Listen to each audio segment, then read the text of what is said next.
Lawn Gnome is here, and I'm coming to you guys with another tag, one that I have been tagged in, and it is a great tag because it's about something that I truly enjoy, and that is Disney. And you all who have been following me probably know that because of the fact that I do review one Disney classic once a month, and throughout my seasons of Up from the Underground, if there is a Pixar film or anything else Disney, I always like to talk about it. But today I have been tagged in the Disney tag. My good friend Sara Ella, whose link will be in the box below, has tagged me, and that girl I am completely jealous of because she got to work at the theme parks, and I haven't been to the theme parks in many years, although I have a strange feeling that I will be getting there soon because a certain lady in my life wants to get back there as well. So, Katytastic is the young lady who actually created the Disney book tag, so I am going to be turning this into a Disney film tag, and this is going to be another tag with a twist. Not only will I be talking about films, but I am actually only going to be referring to Disney classics and Pixar films, because there are some questions here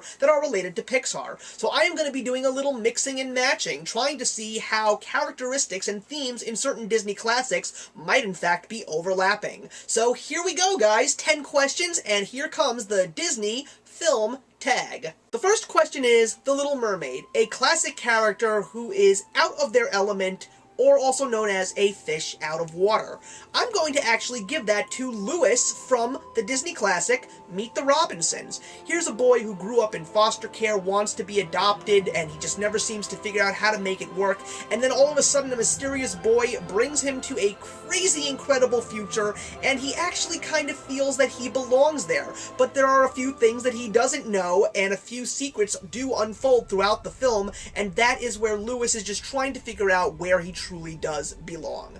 Question number 2 is Cinderella, a classic with a character who goes through a major transformation. I'm going to give that to one of my all-time favorite classics, Pinocchio. Here is a wooden puppet who has to go through trials and tribulations and tests to become a real boy. And not only does he try to attempt that transformation, but he does go through a couple of other physical transformations throughout the film. But in the end, he proves himself brave, truthful, and unselfish, and he does get the wish. And if that's considered a spoiler, then shame on you for never seeing this amazing Disney classic that in a couple of years will be 100 years old. You had plenty of time to see it. Question number 3 is Snow White, the classic with an eclectic cast of characters. Well, I'm gonna go with the Jungle Book. You can't get more of an eclectic cast of characters through them. Baloo, Bagheera, Shere Khan, King Louie, Kaa, Mowgli, each and every one of them unique and different in their own special way, and that's what makes the Jungle Book such a fun film. Question number 4 is Sleeping Beauty, a classic that put you to sleep. Pocahontas? I did actually see it in the theaters. I haven't rewatched it in a while, but I will be in the coming years because I am reviewing every Disney classic at this point in time. That movie just wasn't something that I truly enjoyed, and I did find it a little bit boring. Now, I know some people truly love Pocahontas, and their reasons are definitely good, but look, different strokes for different folks. What can I tell you? Question number 5 is The Lion King, a classic character who had a traumatic event happen in childhood.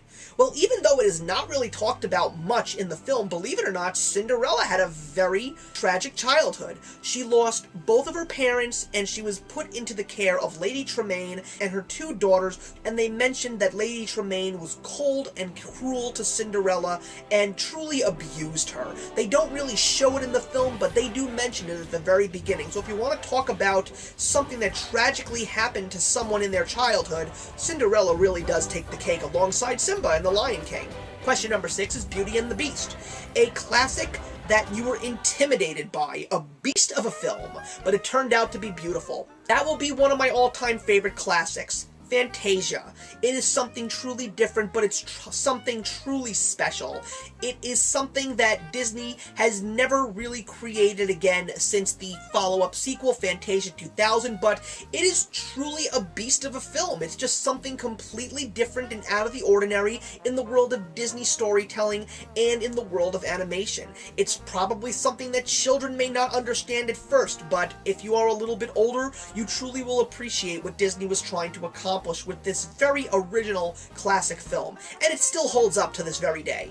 Question number 7 is Aladdin, a classic where the character gets their wish granted for better or for worse. Well, I'm gonna give that to Hercules, because Hercules, of course, found out that he was a god, but he was turned mortal by Hades, of course, and once again, if you haven't seen Hercules, where have you been? You should have seen at least some of these most popular Disney classics at this point in time, and all he really wants is to be a god, but he also really wants the love of his life, and he does make sacrifices to get what he wants, but in the end, he does truly get his happy ending.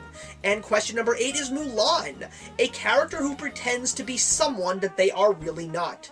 Aladdin! He's a street rat, and once he finds the lamp, if you haven't seen Aladdin, my god, shame on you, and his first wish is to be made a prince. He becomes something that he's not, and he tries to hide it from Jasmine because he truly likes her, but doesn't want her to know that he is the same street rat. So he has to put on this fake persona in order to get the girl, but in the end, being who you are is truly what gets the girl. I would know, because that's what my fiancé loves about me. Question number 9 is Toy Story, a film where you wish the characters would have come to life. For me, I'm going to give that answer to a Pixar film, and I'm going to go with The Incredibles. I've always wanted to live in a world of superheroes, because I know that it would just make my world so much more extraordinary. And The Incredibles is my favorite Disney Pixar film of all time, and to have superheroes running around would just make life so much more awesome. And the final question is Disney Descendants, of course based on the made-for-television film that came out on Disney Channel at the end of July. Your favorite villain or morally ambiguous character? Well, say what you will, but I want to give that to Sid the Toy Destroyer from Toy Story, because, yes, he does all those crazy, horrible things with toys, and yes, he may talk back to his mother, and yes, he may torture his little sister. But in the end, isn't that really just a teenager being a teenager? He wasn't getting in trouble with the law, he wasn't doing drugs, he had heavy metal bands all over his room, he had lava lamps, he had tools, he was burning things with magnifying glasses. That's what adolescent boys like to do. I'm sorry, but I loved to listen to loud music. I loved to get into scrapes when I was in my preteens and in my teen years, and I did have a lot of teen angst, but just because of the fact that that is all you see about Sid does not mean he truly loves his family, and that does not make him a truly terrible kid. The toys looked at him as a villain, so that's why I'm going to give it to Sid the Toy Destroyer. So that's it, everybody. That's the Disney film tag. I hope that you all enjoyed watching it, and so now it's time for me to tag a couple of people, and once again, Sarah, thank you so much for tagging me. I'm going to hopefully try and do the Disney villains tag before you, so I can tag you in return. But here's who I'm going to tag today. I am going to tag my good friend Rachel W., who actually has seen and reviewed all of the Disney classics out now, and she's very excited to see Zootopia and Moana. I'm also going to tag my new friend Hope Ortego. I'm also going to tag Christine from Teen of Little Hollow. I'm going to also tag Matthew Aaronholt, Manda Reeds, Kayla Rain, ATZ, and my friend Adele from The Next Chapter. So thank you very much for watching, everybody, and I'm looking forward to giving you guys another tag video. And remember, actions speak louder than words.